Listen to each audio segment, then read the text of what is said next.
Good evening tukwaniriza nnyo ku Junction ogambo kyeyo kyoli gyosinzidde okuba ng'otulaba. I hope buli kimu kikutambulira bulungi era nga kigendera bulungi. Anti Suma Kulan Pavin, well tugguse kubanga twogerako eri nammwe.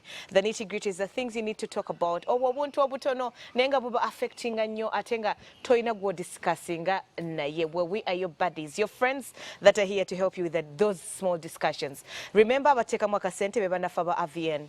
AVN ena products ezigenda okujjanjaba okunarishinga from within ziri plant based era nga ziri natural. Kakati gwabeetaze bakubireko ku 07025233623 oba 078233703 Chinana. Call AVN for their toothpaste, baina massage oil, balina deodorants, baina scrubs, baina body lotions, baina ka snake gundi cream. Kwoteekako gwenna noba ng'olabikira ddala balungi. Baina lip therapy. If you want your lips to be scrumptious, well, give AVN a call so that you look amazing from everywhere and every corner. Today we are wondering, what are some of those unrealistic promises that are made during courtship? Unrealistic promises made during courtship. Obanga oli awo 15 years later ogamba omusajja yali annimba oba yali ankwana bukwanyi. Anti kakati nammwe temubalinda kumala kubawa bye babasuubiza. Mwangu obbawa ebyesava biri bye yasuubiza n'agaye kakati nfaaki. N'abyesigaliza. N'abivaako. Tuwangu okugaba ebyalo. Neba nagero ensoso okulanga oyambadde ka off shoulder. Yes. Ng'onyumye. What's wrong with aunties? You look beautiful. Thank you. Earringi. Katulabe. Mugole. Owamu oba okyali mugole. Mu Buganda ekyobugole kiguggwako Masaka ndowooza ennaku zino ngenda nfuuka munnamasaka. Ekyobugole kikuggwako ng'omaze okuzaala. Sikyo? I don't know. Ng'ofunye oba mutoowo naye nga afumbiddwa bamawabaawo awo. Muto wange ki? Omuntu yenna kale ayinza nakuba nze. Then ekikuggwako ekyobugole. Makula totawana ekiki ekyobugole tekirivaawo.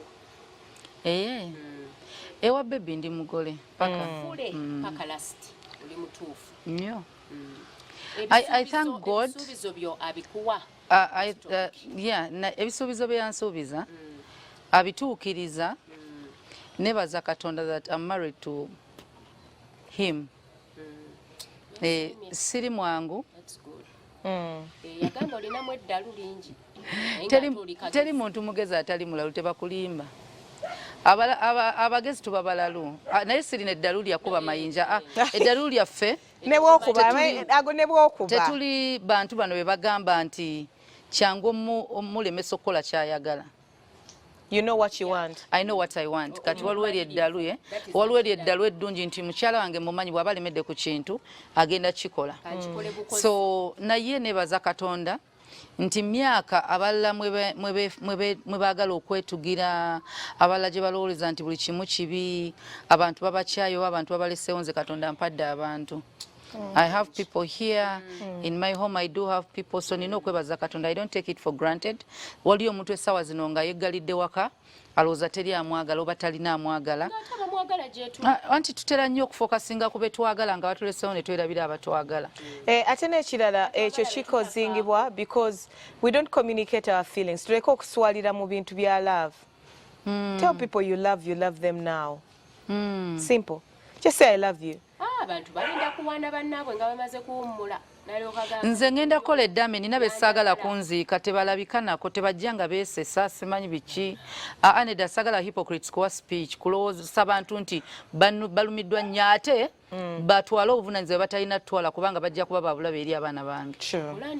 No, buli omu ajja kufa. Let me tell you, mu Bible gye nsoma David nga tannafa yalaamira Solomon abalabe be. N'abamugamba oyo n'abo balabe bange. Buli mulabe wa mwana wo. Ate mulabe wa mwami wo. Ekyo kyo kiri automatic. Toyinza kukola na mwami wange tunenseka naawe. Awo situukangawo. Era sirituukawo naye unrealistic promises. Kati omusajja nga okimanyi oli mwenzi. lwaki ogamba omukazi yekweka omukazi gwe nditunulako paka kufa kwake? You're the only woman in my dreams. Okimanyi naawe okimanyi empale zo zipuyo balina gikusiba gwe tosobola gisiba. So ku mukazi we n'akusuubiza ekisuubizo nammwe abakyala okukkirizanga ebisuubizo just live like that. There's a woman. Nze nina abantu bentya abantu abayogeza ebigambo ebimu oba kisimanyi nakumanya Katonda bwe yankola. Waliwo omwe yali anyumiza ebiboozi ne mugamba kati nkubuli edduka bwaba yakigambye. Banange bwe kigambo nkireetete anti si yatalina nsonyi jangu nkyalina nze ku nsonyi. Abalala yabategeera ati mba nzirukirawo anti sigwa atalina nsonyi yogera. Emiyembe giringa ena. Kitegeeza bw'oŋŋamba nti guno omuyembe gwe gusinze okumpoomera kitegeeza nagiri 17 gyonna wagenda ogirumaalumako. Yamugamba atya? Kyekyo kitegedde. Ng'oli bw'anaagamba nti n'omuwa omuyembe agulye naga muyembe gye naakalya ogwo gwe gusinga owooma. Nenga mutandise mangu. Kitegeeza aba alidde nnyo. Emiyembe kati gikatuuse duka kubanga tanalya ku mulala. Ate aba tagenda kulekeraawo akyaloza. Abantu tetusobola kwogera mazima kubanga abantu kasita bayingiramu obulimba baba balimba naye lwaki olimba ekintu ky'otaakole. Okimanyi naawe sikaati zonna oyagala kwana ozibikkula sindi n'ozibikudde era okyazibikkula lwaki olimba. Lwaki olimba omuwala nti ogenda muwasa nga nawe tomuwase. Promises zo zebakola wano nga batandika okwana ngenda kuwasa ngenda kukola ki. Taata yambala siri mwetefutefu kufuna lubuto nti atofaayo nze taata w'abaana bo kyonna ekijja kijje balikebera mu fayiro egundi afuna olubuto n'omukyawa n'omugamba alujje banaye abaami twefuge abaami n'abakyala twefuge. Ate abaami kambawa amagezi gamu. Anti so abaami kambawa amagezi simanyi bwe nkireeta mu ngeri ennyangu yangu. Era mpaaka bw'oba toyagala nkuba kutonnyako n'obwoba oyina umbrella togenda gyeri togenda bweru stay indoors ejja kutonnyako. Kati naawe lwaki weegatta ng'ate toyagala gira ki ani ye ne kondomu ani yagamba ziriko 100% safe ziri 99 there is that 1%. Nedda kati ziri ku 75. Mukama Katonda Anti so wazikebera kono researcher mukani mukunaye zakadda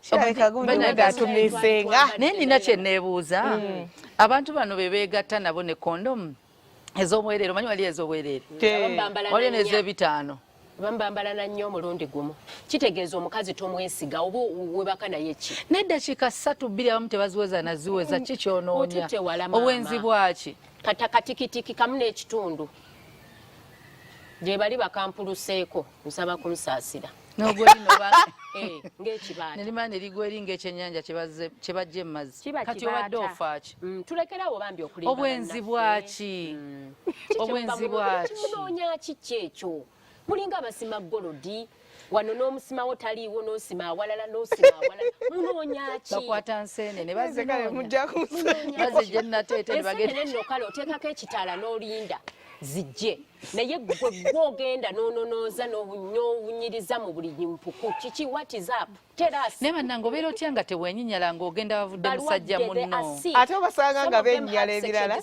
nabeera onagamba I can't use a dirty spoon yet you enter every eyo skirt. bannange spoon eno gye batadde wano mu kamwa I don't go to public toilets yet you are in public private parts.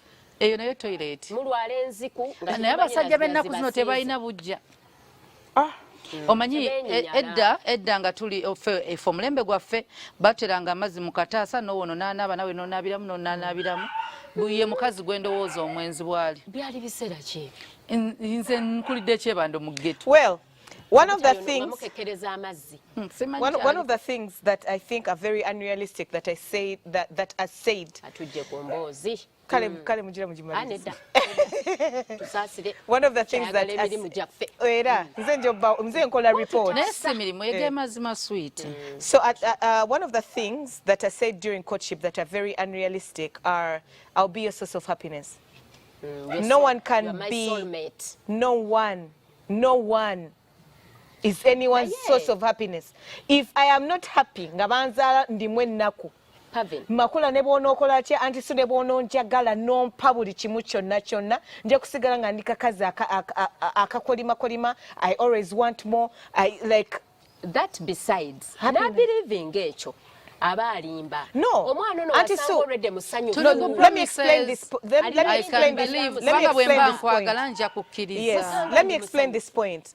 If I tell you I'm going to be your all in all, I'm going to be your happiness, you're vouching what you're going to do.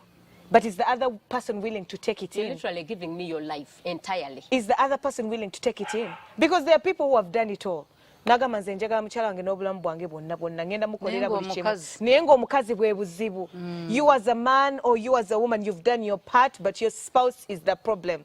So I need you to know that in the beginning of courtship, there are certain things that are said, and it's out of lust, infatuation, and excitement. So don't take people at chokehold. Remember that the happiness begins with you. Boba toli musanyufu. Olina bwana kuwensi neggulu ojja kusigala ng'olina ekikotozo omutwe ng'olina ekikusumbuwa, like you end up being bitter, because a bitter person is always bitter. Lemon ne bw'ogiteekamu sukaali bw'onuunamu sukaali naggwamu era kugenda eno mugundi bakiyita batya. During courtship, people should understand that that's a time where we learn to learn each other. That's where we need to have our eyes open and our minds totally open. This business of loving with your heart and the brain activated, not private parts. Of course. Njagala nnyo omuntu ono waakamulaba tomumanyi kati ne byaba ayogera sooka oprovinge oba kyayogera ddala kyekyo ate naawe gwe babigamba lekawokko kagaapu kugamba omuntu ono si gwe omuzaala nti omumanyi endya n'ensula. There's where you really need okusikatiramu ku bigere n'olaba oba ddala kyayogera kyekyo. And then another thing that I feel like is a lie is people who promise to be the soul, expecting me to be dependent on you, like people who promise to be dependable.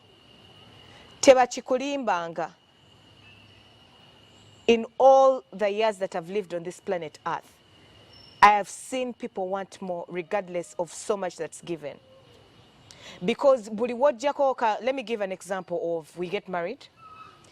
Ne ngambo mwami kansigale wakankuza abaana. Yeah? O nedda sinze ne mugambo mwami nangamba sigale wako kuza abaana nze nja kuleta sente. Nansasula kangambo obukadde nga busatu buli mwezi. I'm going to be happy for the first, I don't know how long, but it will eventually check in that I'm my own individual. I went to school to study to be someone. I am Mwami Senkubuge's daughter. He had hopes in me as well. And every time you fall short on all other places that you were supposed to actually fulfill, you end up being neglected. You feel like you're being suffocated in that relationship. And that is what people don't understand. That is what men do not understand or women understand in relationships. Yes, it's understandable that you would want the mother of your child to raise your children. But how about she does it at the earlier stages, and after that, give her a chance to rediscover herself. Like ngomwana wajja mu stages ezili delicate, probably kati atuse where you can fly them to Turi or like take them to boarding school, are pursuing their dreams. Agenda afune PhD. Kati anti so kame example singa ofunayo omwami agamba ezo PhD zosoma osoma zaaki. Nti zituyambe tubeeko kye tugattako. D. Zinyambe okusurvive wonsanga. Nze ogenda kundabirira D. You know there are men who are like that. Ajja kugamba nedda agenda kugamba ngenda kuwa sente. Sente zosoma okufuna nzirina nga mukale akayimba ka Bobby Wine. Life is not all about money, but satisfaction. Yes. So be reasonable when you hear such things, because we easily fall prey when you hear it. You're like, oh my God, that's good, because the housemaids enaku zino balina empisa embi kituufu balina empisa embi. So when asigale waka nenda bidaba like nabagambako nti waliwo omuntu akusalako ekigambo nekikufaana naye. That is the same thing. Omuntu akulira mu plane nawe nolabanga that is the life I've always wanted. Then you sit in that mansion enyumba nekuzimbirira n'owulira tandika okulira crickets sente weziri obudde abukuwa, but you not feel fulfilled as a person. So those are unrealistic things. Those are things that are just selfish. As a human being, think about your other person as a person on their own, because they were individuals before they came.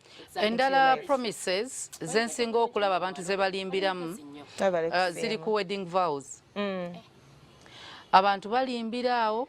I don't know mutwala butwazi ba priests be babagamba mwogere. Someone said mbu I will love you till death do us apart. Natekawo ekifaananyi ky'omukazi ow'akabina akanene mbu here comes death to do them part, you get it? Because death eyo the meme lords are dangerous. Death balina ndowooza otandika bagidefiningira abantu kubanga What esobola okuba nga death death ya could be love. poverty. Yes, love nga yafa neggwawo. Ogenda kusanga atabirayira bintu nga bwe bityo naye ng'ate atuula waliyo era of course n'ababirayira ne batuula ne bafumba nga nze ne bafumba naye waliwo bano abakigendamu nga babyogera for formality nti kino kye bateekawo nina obyogera. Exactly, how did you know? I knew nothing excites you more right? Yeah. So not anniversary yaffe naatera otuuka oba kati mwami muweeki oba nkuweeki baby nkuweeki. Mutwale Maldives. We've been there, done that. Okay, but somewhere else. Probably I go to Cabo or Bali. Oba Qatar. What is that and where is that? Mugende Qatar. Tell us.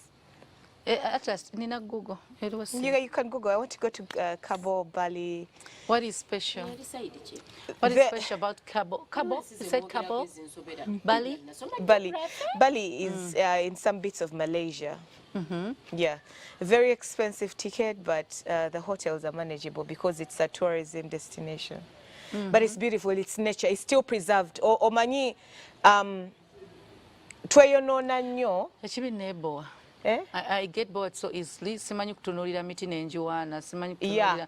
Now, personally, I'm not a town person. Sikujuza, no, I'm not that kind of person. You need to know what kind of vacation you need. Yes, kati ekyange kiba different. Kati nze, mine esobola okuba bweti. I get Pavin, Auntie Sue, we go somewhere, ngamanyi, sina bya nature, I'm going to find time, talk to Pavin, talk to Auntie Sue, have a chat. Now me, I'm a water person. I love to be around the oceans. Yeah. I want to be around the oceans. Like, I want to do adventurous things. Like, I want to be there and I feed tigers and, you know. Jesus, she's weird. I'm still figuring out. Me, not yet. I'm still figuring out. Now, me and my husband, somehow alike, nti we tutambula, twagenda South Africa, my dear. Fena ne twetunuulira. First of all, emmere entama in 2 days. Then, tagenda swimming, sigenda, he doesn't like spa, I don't like spa. Kati life eri awo, nti tugoloka mu hotel, we sit, netula mugundi, and guess what? Anti byegamba kati lwaki tetubikolera waka. Oh no. Okay, not home. We go somewhere, yes. Environment, somewhere, sit. We are boring. There's something about moments created. I like sitting out. Different space. I like sitting out with my spouse. Nengenda netulya netugenda. Nebwe nandifulumye gwanga, but not for a week. Week in nene mama. Okay, yeah, you can't go to an island for 2 weeks. You'd get bored. But a week is okay. Because my honeymoon, I spent 7 days in Maldives. It was beautiful. It was beautiful. Anyway, back to the point. Tubadde twogera ku some of the let's talk in about. Fact, we should talk about these things. Abantu obulamu bwo like because we're trying to get promises nti abantu bwagambye nno olio n'agamba will give you all the happiness naye nga happiness gyagambye gyagenda okuwa byoyagala tabyagala. Why are you married? Then, no, wano mukutandika kyangu. Bwamala okuwasa n'atandika okugaana ebikusanyusa. Okay. Because bw'onsuubiza happiness, lwaki onzijjako emikwano. Bw'onsuubiza happiness, nkubuulidde, I'm a career person, I want to do this, kati onzijja ku mulimu. Then I love traveling. Ate, bw'oba onzikiriza okukola kale oba tolina ssente nsobola okwetambuza. Ne bw'oba olina, give me the happiness that I want. Okay, support me. So kati omuntu bana basuubiza in every way ebintu byonna ebimpa essanyu kitegeeza obyagala bwe bessanyu liri mbazadde bange. A happy wife is a happy home. Wali abantu abamu ng'essanyu lye daddi we mami we ng'ali happy limuwe eyo gye liri. So abamu bamanyi oddisuubiza n'abakazi, not only men. Omukazi asobola ogamba ajja kuwa happiness. Abalongo nalooza ly'essanyu ly'omuntu. Omusajja n'alinda abalongo. Because that's what you base your courtship on, your I'll promises stand on. by you, I'll so stand by bw'oba you. omusajja you. bw'osuubiza omusajja nti ogenda muwa happiness noonya ebimuleetera essanyu weba biba mikwano And gye bwe people need to baspesie, realize please give it to that him. marriage is not a bed of roses. No. That's Yeah. very important to know. So, buli wogamba, I'll stand by you. I need you to understand that it's okay for you to sometimes say, honey, I'm taking a step back. Oba ofuna omusajja atandise okukuba obutayimbwa ku street, oba omusajja atandise okusamira, oba omusajja atandise okusaddaka. I'm not standing by you in that nonsense. Then tolayira. Thank you. Anti kye tuli mu bagamba kati. No, Yes. anti Sue, Kyogenda Those kusaba. are bwenge unrealistic. nsobola okukusuubiza naye ate naye gwe nsuubiza Because- tofuuka musiru, don't take advantage. Anti gamba nti if all things remain Nawe omanyi waliwo abantu abali manipulative Anti kati awo nga nagamba bagamba but you you're promise. being- But you kye matengendo promised. bagamba. Like someone is going to hold you by your words of you promise to stand by me. naye You're nga failing byolimu me. naawe ne guggwawo sikkiriziganya nabyo. n'otaŋŋomiikiriza ate nga wansuubiza. I kind Mu of bubi think ne that mbulungi. maybe we need to reduce promises and be more active. Maybe do it. No, let's be realistic and live in the moment. Let's love on each other in each other's love language.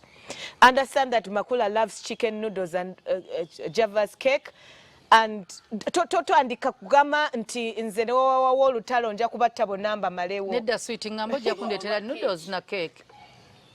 If she loves you, do you know it will be a simple cup of noodles? Oh, naye otandise, Nze you nina know, ebintu bye it sitasobola actually makes kwogera. relationships very Thank you, unrealistic. Pavin. One time I was talking to my boo ne mugamba nina ebintu bye njagala. Njagala kusigala n'omusajja I got married to. Bw'okyuka Then you become another person. I can walk away, nze ekyo nakimugamba. I can walk away. Kubanga gwe na falling in love yono. Ne mugamba okera ng'oli politician, I can walk away. I don't get married to I cannot get married to a politician. I fell in love with this person.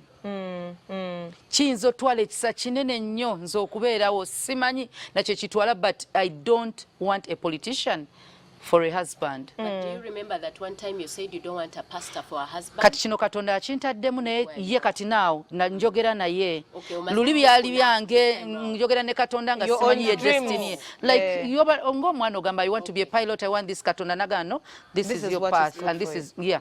Kati wano njogera na munnange Katonda si yamusindisa ebyobufuzi ng'amuyise buulira njiri.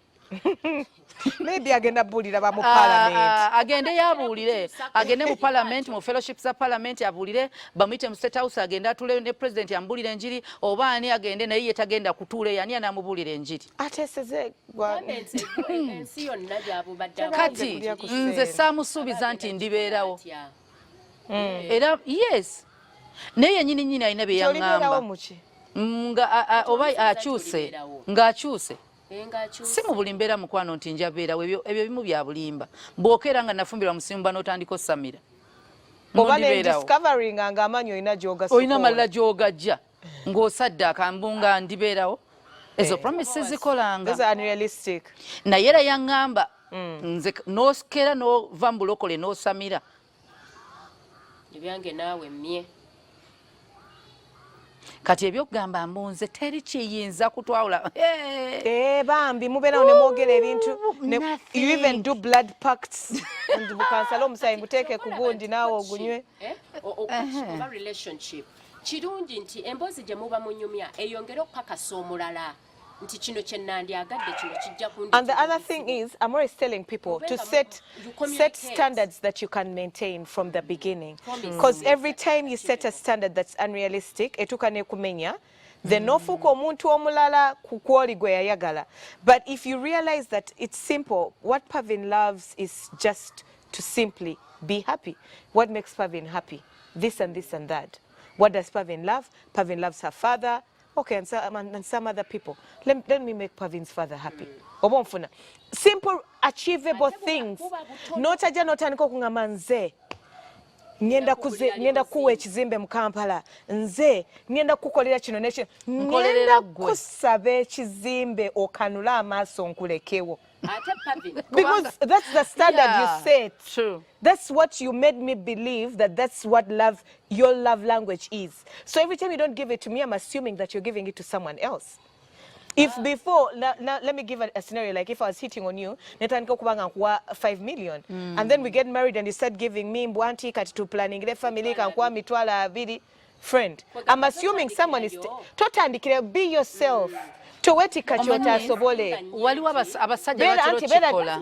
Bella calculated from the start. Mugambe, since we are working for our future, yes, I could give you 5 million, but how about if I gave you 200K every week for a period of time, then I buy you a piece of land? Or yogera, reasoning. Tokanga kanga. Abasajja bakankanga nagamba ngina mugulire motoka. Bwongulire motoka mwaka ogusooka. Kukwanjula njagala chopa. Kati bannange mugenda kwawula ennyimba n'amazima. Waliwo akayimba akaliko ennaku zino nange nkaagala akayoya. Yoya akale Vixen. Yoya. Kati bambi otandise mulaavu oyagala kulaga omusajja nti ofaayo nnyo mugamba nze buli kimu gwe yoya buyoya. Nawe omusajja n'otandika. Bambi mu ntandiko wano ne bijjanga biryokke. N'atuuka awantu n'ayoya. Nomugamba hani ngoye.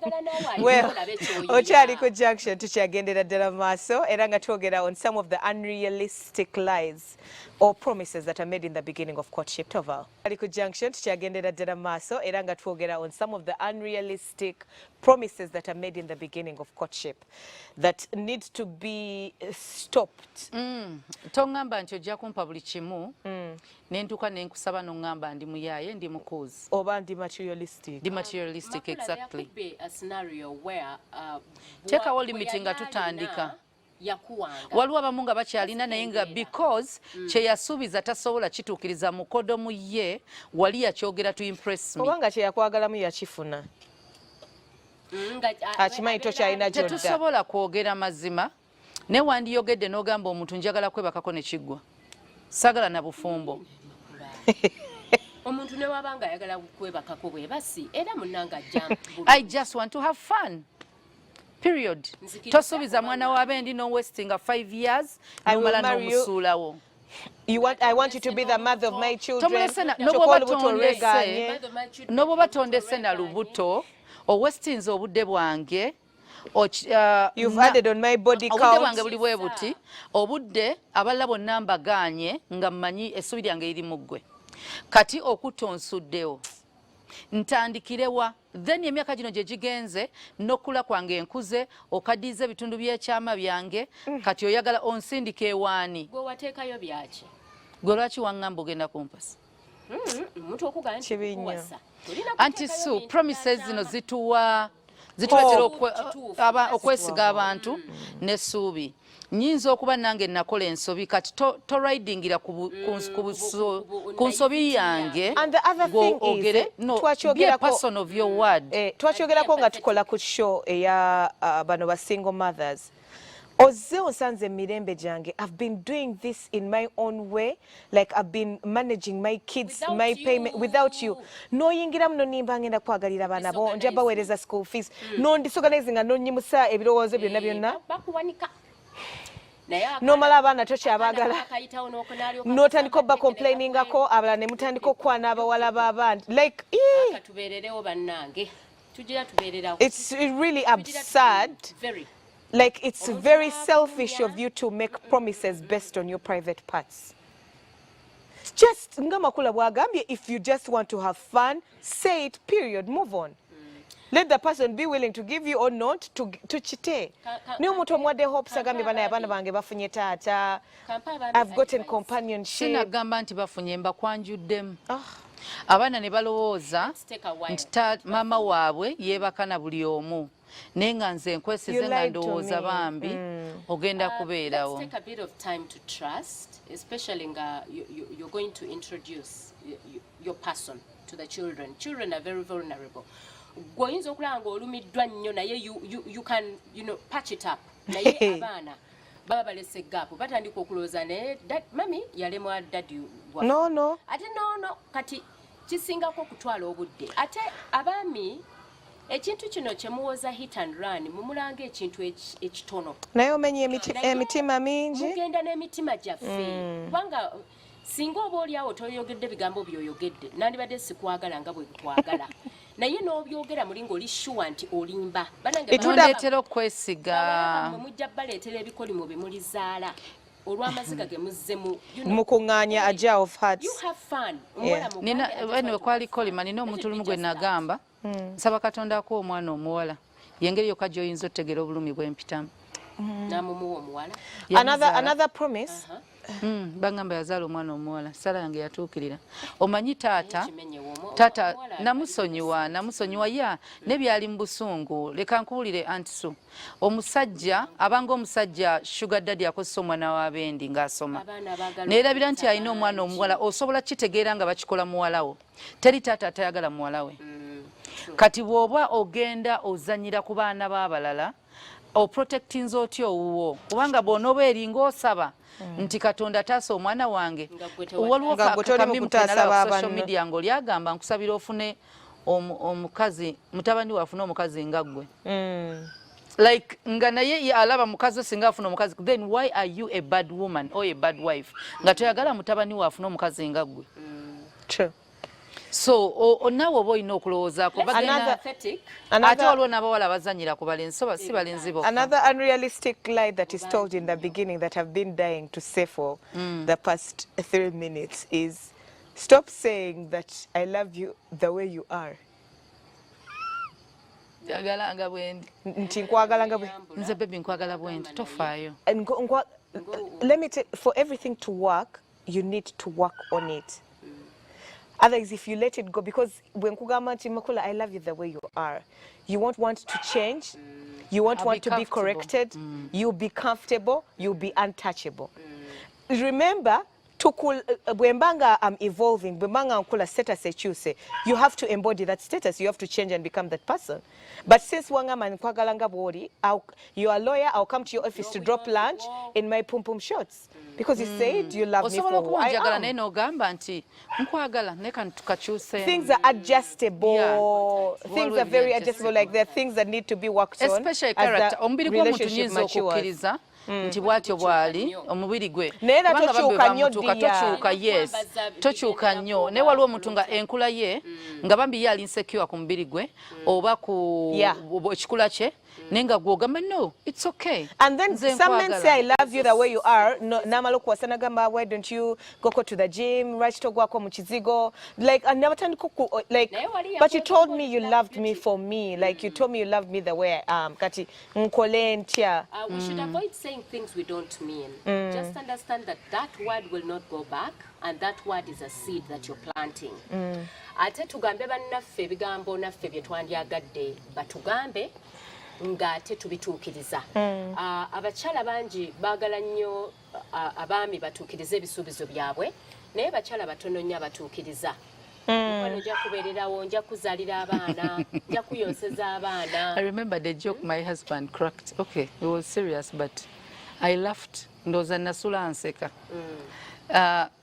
Wa joking twali tukomeyo waka twali tulina we tuva nemuga yangamba nyimye nemuga naye banange oli musajja kati twali twogera nemuga banange nze atalina kabina nangamba ku byenkola kangasirizaawa.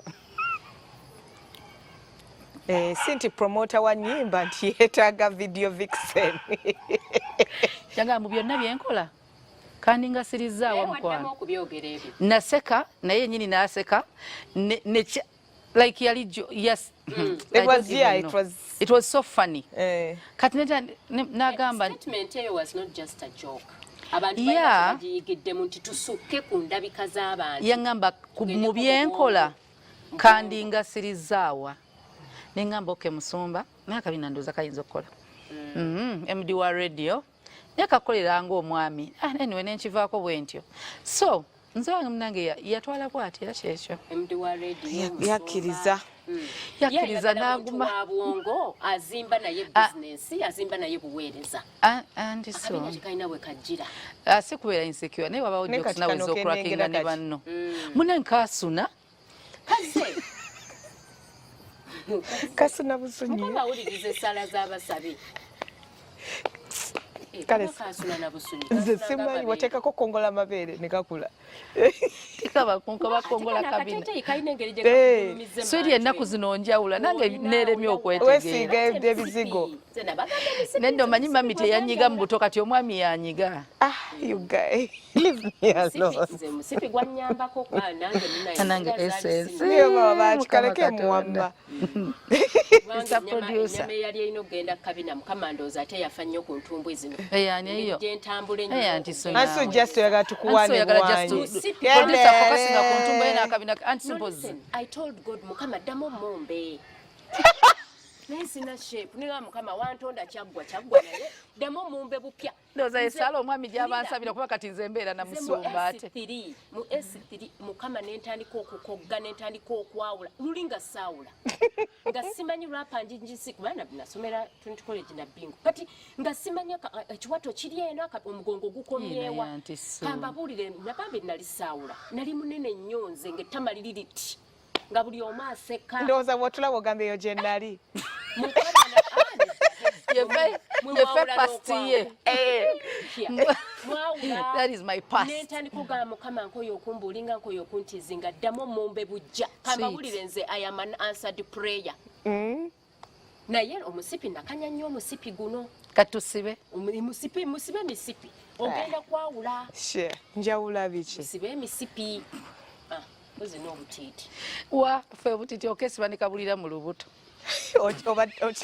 okyali ku junction tukyagendera ddala mu maaso era nga twogera on some of that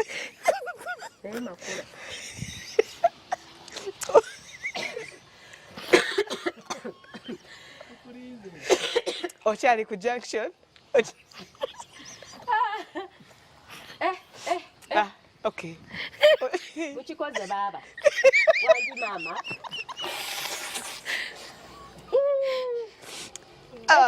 okyali ku junction tukyagendera ddala mu maaso tovaawo okyali ku junction tukyagendera ddala mu maaso era nga twogera ku unrealistic promises that are made in the beginning of courtship nja kubeererawo sijja kumma kaboozi wonooyagalira wonna ngu wakati wonookyusiza wonna ne baani ababyogera ebyo nja kutuula butuuzi abakyala n'otuuka ekiseera ekisuubizo ekyo nekikulemu mpozi ng'ogyeko ekyo ekyokwogera nze kyemmanyi abakazi bwe batandika mu relationship bafuna basenga abatali bantisu bana abalala ne babawa obukodyo ne yeefumula n'akubasama nawalampa ebisengoloza musiizi wa langi n'abikola mu wiikisi ezo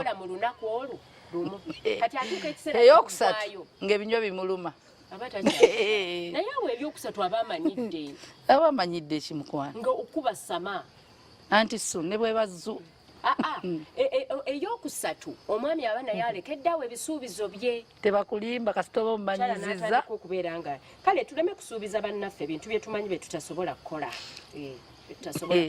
naye ate tukole ebibasanyusa nja kwagalanga let us accept or let me be the one to tell you this that in marriage it sometimes requires it falls back on so much more than love. You need to be friends. So binobya I will love you all the days of my life. Understand that sometimes it will fall back to omukyalo ono nkoze ntya yes so understand like kiyingiza embirowoozo kati happy marriage tetegeeza nti waliwo misunderstandings or disagreements tewategeeza nti waliwo moments whereby you're just there the mood sinterevu ne bana abantu abasuubiza it doesn't mean that the marriage is not working, it doesn't mean that you're failing waliwo ne bana abantu abasuubiza nti ebyo byebyange kati okola otya ebyekikazi side eri wamwe n'ozimba ennyumba nga bba otazimanyi naawe omusajja ebyo byebyange obeera otalina akawunti 10 nga mmanyiiko emu ye wallet ogitereka wa lwaki teri mu nsawo yange ATM nosanga omusajja azirikidde ku steering onoonya ne ssente ezimutwala mu ddwaliro tozirina banka ne ziryoka zigaggawala bannange accounts ziri eyo inako billions and billions like why are you in love with people that you don't trust? It's very bad. Bwemba sesegeka mu byensimbi nsobola okumanya accounts naye nga sobola zijjayo ssente ezo nga gwe signatory naye nga nzimanyiiko ne toyinza kukuta nange omukazi saagala nkukute na ssente nga nina omwami abantu abamu baafa nga tebalina kufa. Abakyala abamu lwe balaba ku ssente z'abaami baabwe. Omwami ne bamusiibula ne basasula obukadde 10 nga neza fees abadde nga taziraba. Lubategeera nti omusajja wange bulijjo alina ebizimbe. Tutunde ekyegindi banzijanjabe. Tulekerawo embeera ezo bezifaanana bwezi. Ate abaami mulekerawo tweralikira mu ssente kuba kati naffe tuzikola. We have our own. Yeah, and also really tetuli bubi like abasajja balekerawo tuyisamu amaaso. Women today are working for themselves. Women today are doing well, but we were raised well. Twakuzibwa twetaaga omwami ate omwami gwe tugenda okuleka mu position ye ey'okuba nti ye mukulembeze w'amaka, but it doesn't mean that I'm going to steal your money. Sometimes all we are doing is eating some, not finishing it. Notandikawo ngaawo mu beginning, you let me do my hair where I want, whenever I want. Notandika okungamba eyo mudda mbu nyonoona ssente naye nga gwe wammanyiiza. Set your standards from the beginning. Otherwise, abaana abandi mubazaala emize nga it's your fault.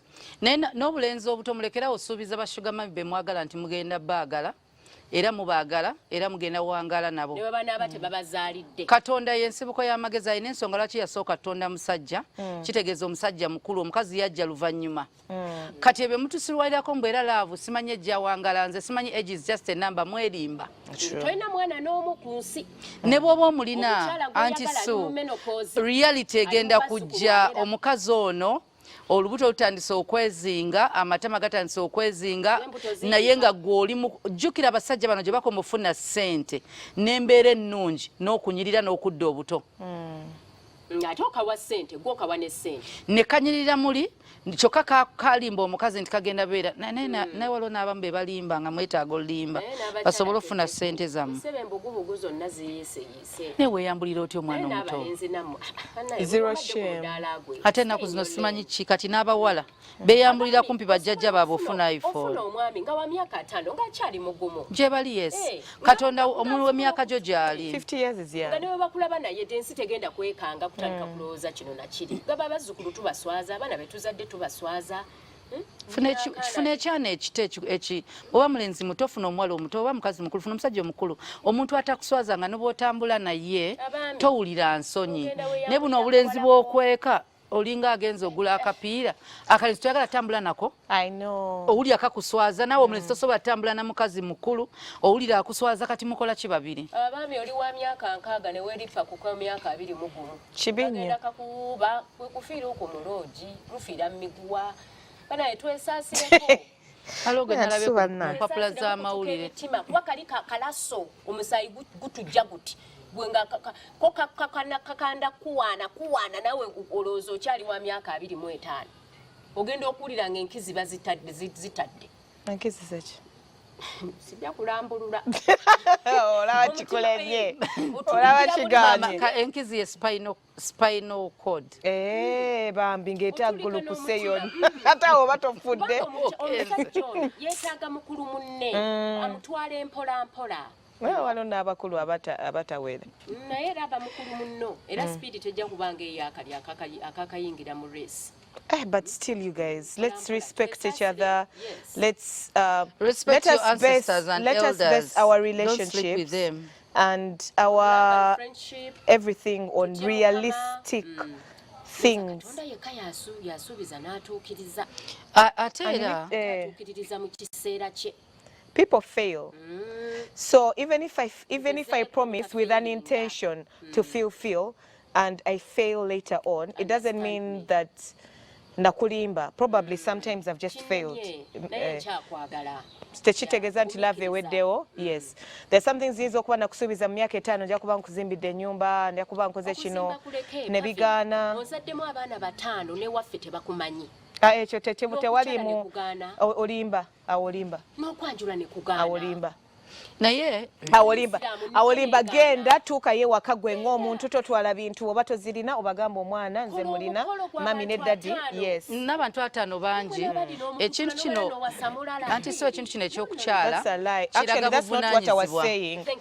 buvunaanyizibwa kiraga for your parents. Omuzadde ono mulage ekitiibwa amanye ani ali ne muwala we. Ekyo kyokka kye baagala okumanya muwala waffe ali ludda wa.